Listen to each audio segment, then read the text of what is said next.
What's going on, guys? Welcome to the video. Today we are in the shop working on the Gray 240. First thing is we are going to get the master cylinder removed and replaced because it is currently leaking. I believe the brake booster also needs to be inspected. I think there may be a small leak. Going to get the ECU installed, we'll have to modify a couple of the wires coming from the harness to incorporate the new map sensor and the two-step control off of the clutch. Reroute some vacuum lines, tidy up a couple of wiring harnesses, and get everything more stable. But before we do any of that, we are going to install a new 50-inch TV in the shop. I have realized that I'm spending the majority of my life in the garage rather than the house. It's not a name brand, it is China. We really don't want to put a Samsung in here due to the fact that some wrenches do come off, hit the walls at a very high rate of speed, and we don't want to be sending those through the Samsung.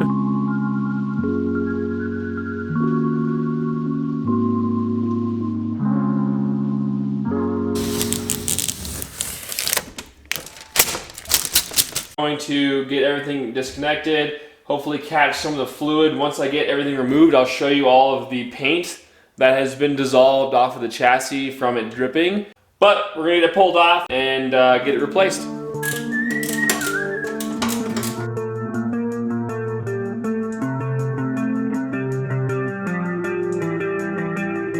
Get the master cylinder off. I'll show you all of the paint that was melting off from all of the fluid. So we will be scuffing this all up again, putting down a layer of primer, and then I'm just going to leave it like that for now.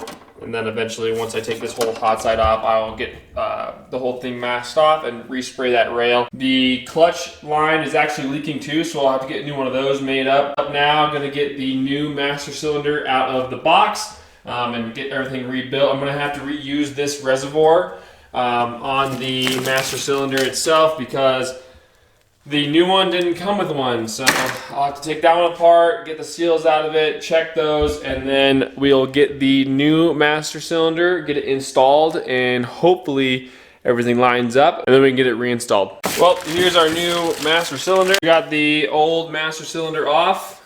I was thinking about throwing it away, but then I thought it is getting harder and harder to find all of these Nissan parts that I'm probably just gonna keep it. We'll put this thing together, we'll clean this thing out. You can see all of the material inside the reservoir. We'll get it cleaned out, reassemble it, paint the rail with some primer, and get it reinstalled.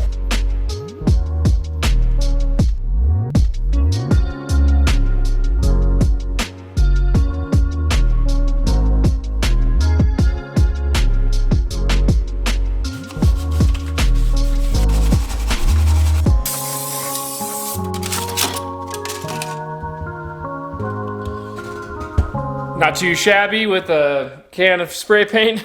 Alright, so the clutch line they made me was wrong, so we'll have to finagle it around once I get everything else installed because they are closed until tomorrow.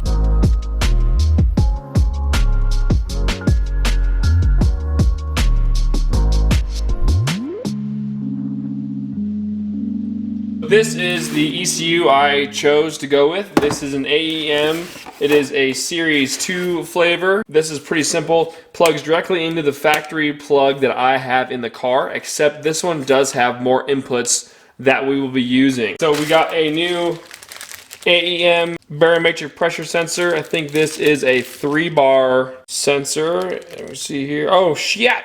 It's 5.2 bar. Way more than we're ever going to need. The 3-port boost controller. This will be tied into both of the wastegates so we can control the boost, and the ECU will be controlling these as well. I'll show you how to wire that up once we get to the ECU harness. So if you don't have yourself a manual, I recommend going online, getting yourself a manual for whatever engine you're working on. This is a service manual from Japan that has been translated into English, so some of the instructions are a little funny, but it does get the point across. These service manuals are very in-depth. They'll show you everything from rebuilding the motor to changing fluids to any little detail in the interior. Alright, so on this one you'll be going to System Outline, and that one's going to be the circuit diagram and ECCS control unit pinout 263 to 267. So here we are on page 266. It has the entire pinout of the ECU itself and everything that is corresponding with that number. We have the aftermarket AEM diagrams and pinout, so everything should match up. You'll just pull the pin for your sensors and wire it up accordingly. So we have your air temperature sensor, we have your map sensor, and the air fuel ratio. We will also be installing a switch for the two-step rev limiter. We will be utilizing one of the empty terminals on the factory harness. So we'll just run that to the clutch switch and ground it out through that. Once the ECU sees that that's grounded, then it'll activate the two-step rev limiter and hopefully start shooting flames out of the hood. Here is the ECU. This is an ancient Game Boy. It is a Apexi Power FC. It is the typical RB bullshit that everybody else has in their cars. And we are finally getting rid of it. So there's your Apexi. We will identify what pins are open, which are going to be these here.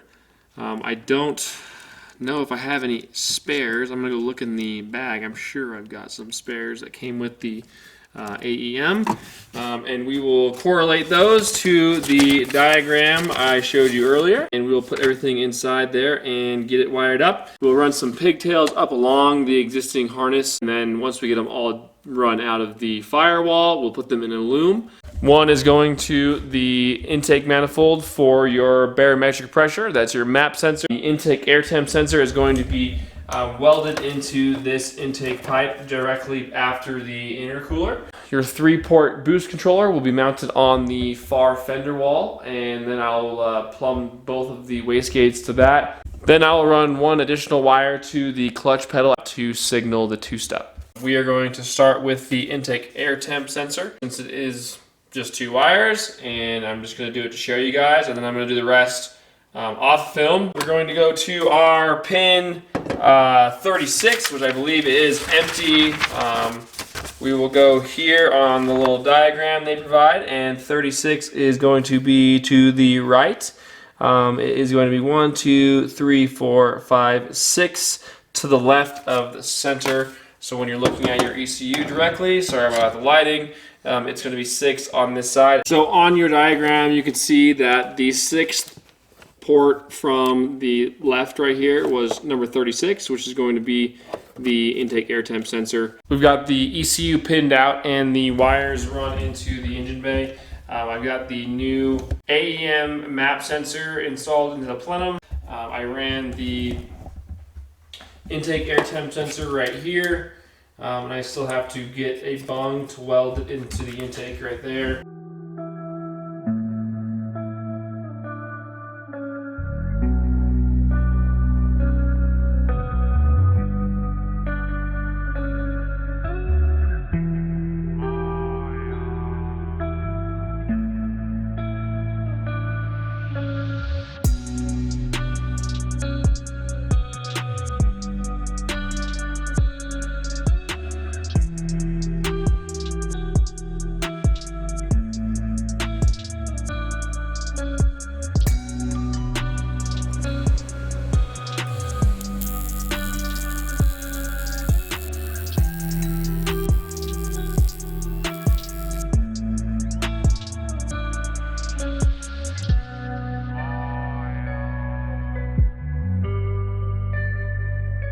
We have got the new bung welded in. Not too bad for my first time welding aluminum. So we're gonna get this slapped in, get the new intake air temperature sensor installed, get it wired in, and then move on to the rest of it and hopefully get this thing tuned sooner than later.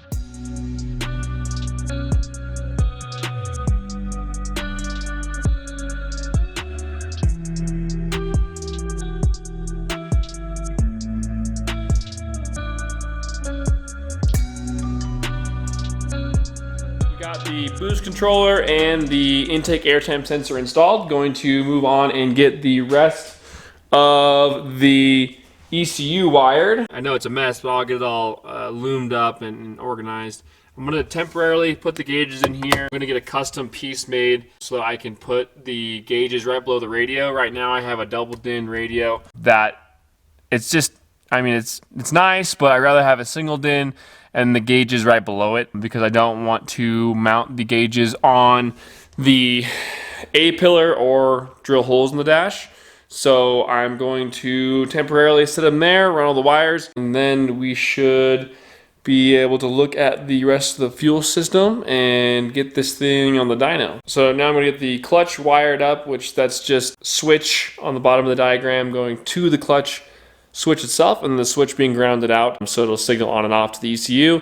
After that, we'll move on to the fuel fittings. I have to connect these two to the existing lines with some little adapters. But to do that, we have to drop the tank, and hopefully the lines will reach. They might be a little short. That'll do just fine.